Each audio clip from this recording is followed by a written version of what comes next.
Bienvenue dans ce deuxième épisode des Portraits d'actrices. Aujourd'hui, nous allons passer un moment avec Laetitia pour parler bien-être, équilibre de vie et yoga. Installez-vous confortablement avec une petite tasse de thé et allons la rencontrer. Bonjour Laetitia, est-ce que tu peux te présenter en quelques mots ? Bonjour Mélanie, moi je suis Laetitia Vallet, je suis experte en apaisement par la pleine conscience et le yoga. Alors, est-ce que tu viens des sources du lac d'Annecy ? Alors, je ne viens pas à l'origine des sources du lac d'Annecy. En revanche, j'ai trouvé aux sources du lac d'Annecy mon lieu de ressourcement et mon lieu de vie à un moment donné où, avec mon mari, on a cherché un lieu pour s'établir et pour fonder notre famille. Et tu viens d'où ? Alors moi, j'ai grandi dans le Maine-et-Loire et j'ai fait mes études à Paris avant de trouver mon lieu de vie. D'accord.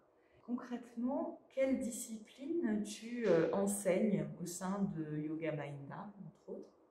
Alors, les deux disciplines que j'enseigne pour l'association Yoga Mindfulness Lac d'Annecy, pour le diminutif c'est Yoga Mainda, c'est le yoga, le Hatha Yoga, et la méditation de pleine conscience. Donc, comment en es-tu arrivé en fait à cette carrière, à ces disciplines que tu transmets ? Est-ce que ça a toujours été ton métier ?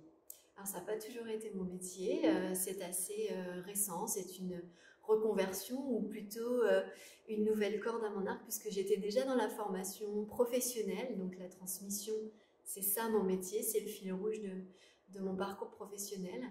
Et à un moment donné, j'ai eu envie d'aller plus loin dans ce que je pouvais apporter aux gens et je me suis pencher un petit peu plus sur une discipline que je connaissais déjà très bien, puisque j'avais commencé déjà en 2005, qui est le yoga.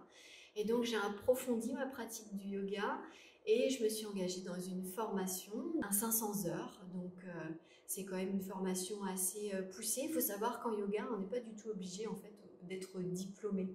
C'est aussi ça qui m'a permis d'aller vers la pleine conscience, donc en suivant moi-même un cursus pour être formée en tant que particulier, mais aussi ensuite pour pouvoir transmettre la pleine conscience. Parce que c'est vraiment ça qui m'a fait aussi changer la dimension de mon enseignement et de vraiment l'axer sur la pleine conscience. La pleine conscience est dans le yoga. C'est dans l'essence même du yoga. Mais on n'est pas obligé de faire du yoga pour faire de la pleine conscience. D'accord. Et donc, c'est quelque chose que tu pratiquais dans ta vie de tous les jours, quelque chose dont tu avais besoin, que tu ressentais comme une nécessité ? Oui, à une période de ma vie où j'étais très active et même hyper active, j'avais besoin de passer par le corps pour libérer une certaine pression, un trop-plein d'énergie, mais aussi vraiment un trop-plein de tension que je sentais fortement dans mon corps, dans certaines parties du corps, et qui se manifestait par des douleurs ou parfois des gros coups de fatigue. D'accord. Et donc c'est le yoga, tu l'enseignes dans le cadre de l'association Yoga Mindfulness Lac d'Annecy, c'est ça ? Oui, c'est ça. Et c'est une association qui a été fondée au départ pour me permettre de commencer à enseigner, donc c'était en 2018. Et puis petit à petit, l'association a grandi avec d'autres enseignants, et notamment un enseignant en shiatsu qui s'intéresse donc aux méridiens. Et puis en suivant ces méridiens, on fait des pressions avec les doigts, avec les mains. Et donc c'est vraiment une pratique qui amène aussi beaucoup de bien-être, beaucoup de lâcher prise, puis qui amène aussi une prise de conscience par rapport au fait que on est très acteur et responsable de ce qu'on peut amener comme élément pour améliorer notre santé, notre bien-être général. Et ça, c'est vraiment ce qui est à la base de l'association Yoga Mainda. D'accord. Et alors, dans les différentes disciplines que tu transmets, quelle est ta préférée finalement à transmettre justement ? Alors, pour moi, il n'y a pas de discipline séparée. C'est vrai que c'est normal pour le public de savoir qu'on vient faire du yoga, de la pleine conscience. Mais pour moi, en fait, tout ça, c'est la pleine conscience. Donc moi, ma discipline, c'est la pleine conscience et que je vous la transmette par le yoga ou par la méthode de Jon Kabat-Zinn en 9 séances. Pour moi, tout ça, c'est de la pleine conscience. C'est juste des manières différentes de rentrer en yoga ou en pleine conscience. D'accord, très bien. Et le Hatha Yoga, en gros, parce que c'est vrai que je ne connais rien au yoga, vraiment, j'entends pas mal de noms suivis de yoga, Hatha Yoga, Vinyasa Yoga, je crois, si je ne me trompe pas. Qu'est-ce que c'est le Hatha Yoga finalement?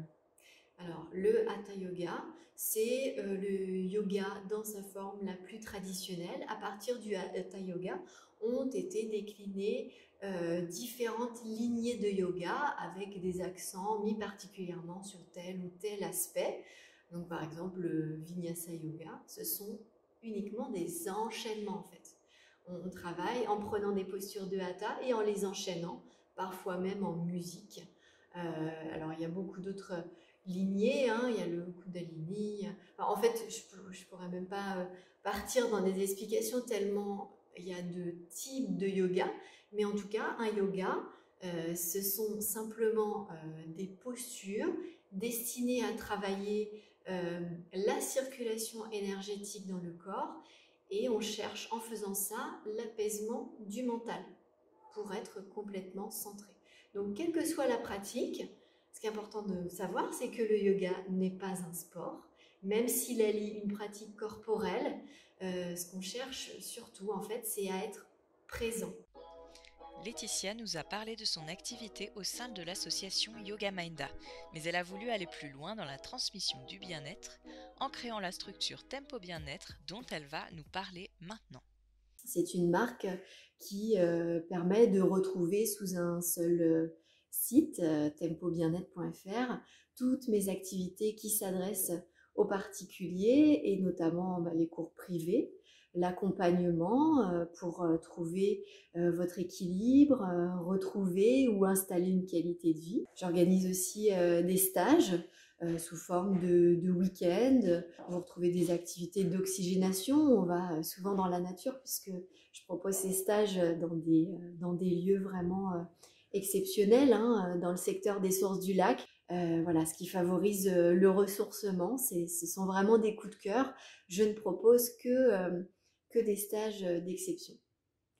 Donc tu en proposes un notamment avec la chambre d'hôte Le Catarina qui se trouve à La Tuile. Est-ce que tu peux nous en dire un peu plus sur celui-ci notamment? Oui, en fait, tous mes stages, en tout cas les retraites que j'ai construits jusqu'ici avec l'équipe du Catarina, Barbara et ses parents, Eloy et Doracy, sont construits pour vraiment vous aider à déconnecter, à juste déposer vos bagages, vous installer dans une chambre si vous séjournez sur place qui sera vraiment votre petit cocon. Et le Catarina, c'est vraiment un lieu de prédilection, donc avec une retraite au printemps, en début d'été, à l'automne, et bien sûr aussi il y aura une retraite en hiver. À chaque saison, vous pouvez vous déposer au Catarina, faites-nous confiance, on a tout prévu pour vous.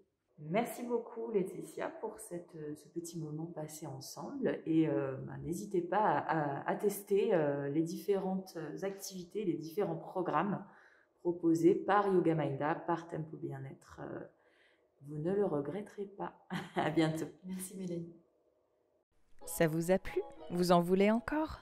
Comme les professionnels du cinéma, je vous propose de découvrir la version longue de ce portrait de Laetitia en podcast, grâce au lien indiqué sous la vidéo. Vous en saurez plus sur la pleine conscience, discipline que j'ai eu la chance de tester avec elle et qui a pour but de nous replacer dans le moment présent pour une vie plus équilibrée et moins stressée. Et en cadeau bonus, le deuxième lien vous mènera tout droit vers un petit exercice de méditation à tester offert par Laetitia.